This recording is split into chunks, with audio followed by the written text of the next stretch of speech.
নমস্কার বন্ধুরা, আজ আমি নিয়ে চলে এসেছি কাতলা মাছের একটা দুর্দান্ত স্বাদের রেসিপি, কাতলা মাছের কালিয়া। অনেকে অনেক রকমভাবে কাতলা মাছের কালিয়া তৈরি করেছেন, অনেকবারই হয়তো করেছেন। আজ আমি একদম সহজভাবে কাতলা মাছের কালিয়া তৈরি করে দেখাবো। আর এই কাতলা মাছটা নিয়ে নিয়েছি বেশ 1 কেজির থেকে 1 কেজি 250 বা 300 এরকম ছিল।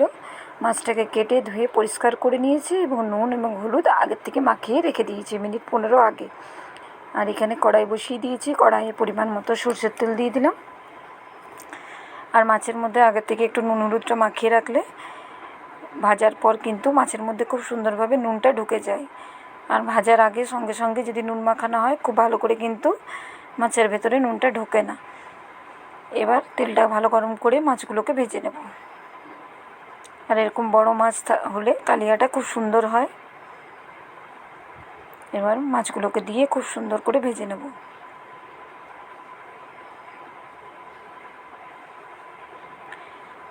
উল্টে পাল্টে বেশ কিছু মাছকে আমি আগে থেকে ভেজে নিয়েছি, কারণ অতগুলো মাছ ভাজা দেখানো সম্ভব নয় ভিডিওতে।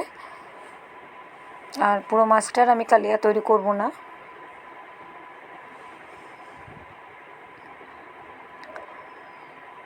তো এগুলো আমার ভাজা হয়ে গেছে।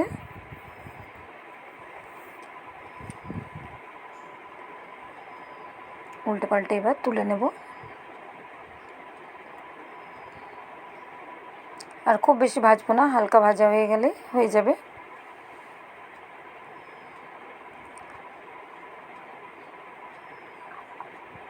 তো দেখুন মাছগুলো ভেজে নিয়েছি। দেখিয়ে দিচ্ছি, সব মাছগুলো আমি কিন্তু ভেজে নিয়েছি। এবার এগুলো দিয়ে আমি কালিয়া তৈরি করে দেখাবো। তো কীভাবে তৈরি করছি দেখতে থাকুন। কড়াইয়ে যে একটুখানি তেল ছিল তার সঙ্গে আর একটু তেল আমি দিয়ে দিলাম।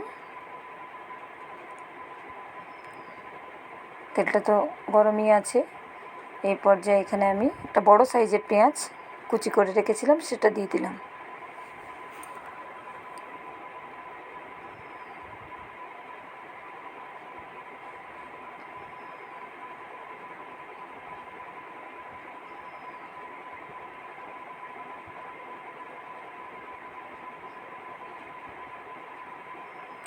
অল্প একটু চিনি দিয়ে দিলাম, এতে করে কালারটা খুব সুন্দর আসবে আর পেঁয়াজটাও খুব সুন্দরভাবে ভাজা হয়ে যাবে।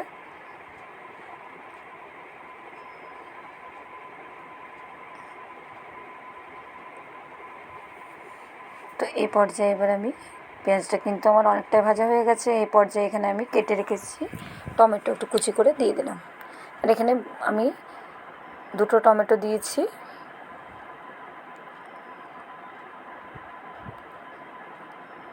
একটা কাঁচা লঙ্কা ভেঙে দিয়ে দিলাম।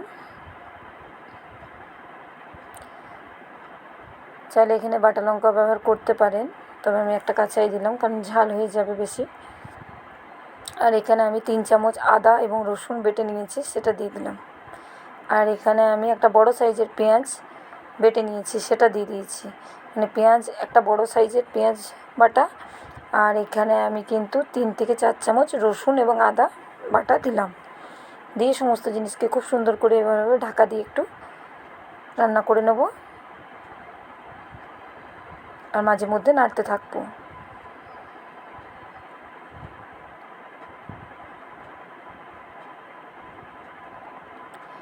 এবার এখানে মশলাগুলো অ্যাড করব। এখানে পরিমাণ মতো হলুদের গুঁড়ো দিলাম, পরিমাণ মতো জিরের গুঁড়ো দিয়ে দিলাম, আর 1/2 চামচের মতো এখানে আমি ধনে গুঁড়ো দিলাম। কালারের জন্য কাশ্মীরি লঙ্কার গুঁড়ো 1/2 চামচ দিয়ে দিলাম। আর এখানে আমি স্বাদ অনুযায়ী নুন দিয়ে দিলাম। এবার সমস্ত জিনিসকে আবারও মশলার সঙ্গে ভালো করে দিয়ে কষিয়ে নেব, যতক্ষণ না পর্যন্ত মশলা থেকে খুব ভালো করে তেলটা ছেড়ে দেয় ততক্ষণ অবধি ভালো করে কষিয়ে নিতে হবে।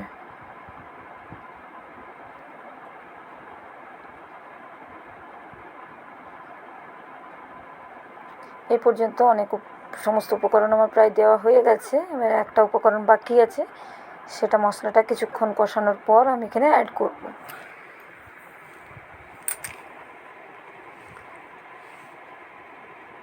তো কিছুক্ষণের মধ্যে মশলা থেকে কিন্তু খুব সুন্দরভাবে দেখুন তেলটা ছেড়ে দিয়েছে। এবার নাড়াচাড়া করে নিচ্ছি আর 1 থেকে 2 মিনিট। আর খুব সুন্দরভাবে মশলাটা আমার কিন্তু কষানো হয়ে যাচ্ছে।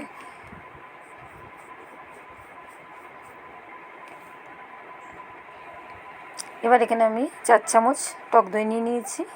আর এটা কিন্তু খুব একটা টক নেই, নর্মাল দইটা নিয়ে নিয়েছি। সেই দইটাকে খুব ভালো করে ফেটিয়ে নিয়েছি আর দইটা দিয়ে দিয়েছি। এই পর্যায়ে গ্যাসের ফ্লেমটা একদম কম রেখে খুব ভালো করে দইটাকে মিশিয়ে নিতে হবে মশলার সঙ্গে।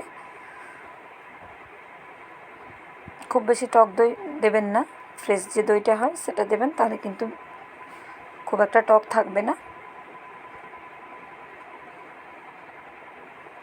খুব সুন্দর করে মিশিয়ে নিয়েছি দেখুন।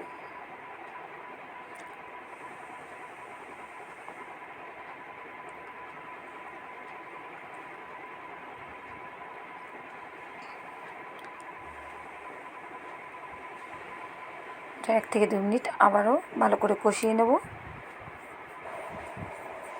প্রতিদিনের মতো মনে করিয়ে দিই, ভালো লাগলে লাইক, কমেন্ট, শেয়ার এবং চ্যানেল সাবস্ক্রাইব করার অনুরোধ রইল সকলকে। যারা ফেসবুক থেকে দেখছেন অবশ্যই পেজটা ফলো করার অনুরোধ রইল। সকলে দেখার শুরুতে একটা লাইক দিয়ে শুরু করবেন।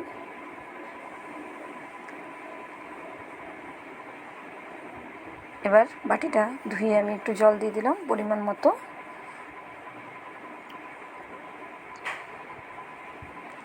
এবার এটাকে আমি 5 মিনিট, 3 থেকে 4 মিনিট একটু ফুটে যাক। আর সব মাছগুলোর আমি করব না কালিয়া,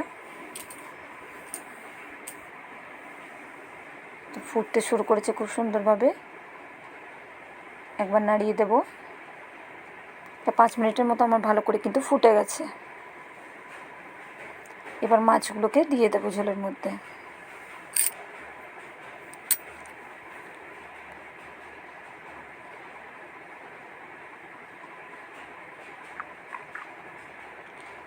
লেজা এবং মাথাগুলো দিয়ে দিলাম আগে, কারণ এই বড় মাছের মাথা খেতে খুব ভালোই লাগে।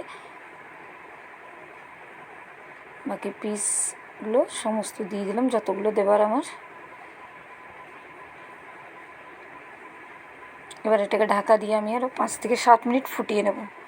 তো 5 থেকে 7 মিনিট পর ফিরে আসছি। দেখুন খুব সুন্দরভাবে মাছগুলো কিন্তু ঝোলের মধ্যে সেদ্ধ হয়ে গেছে।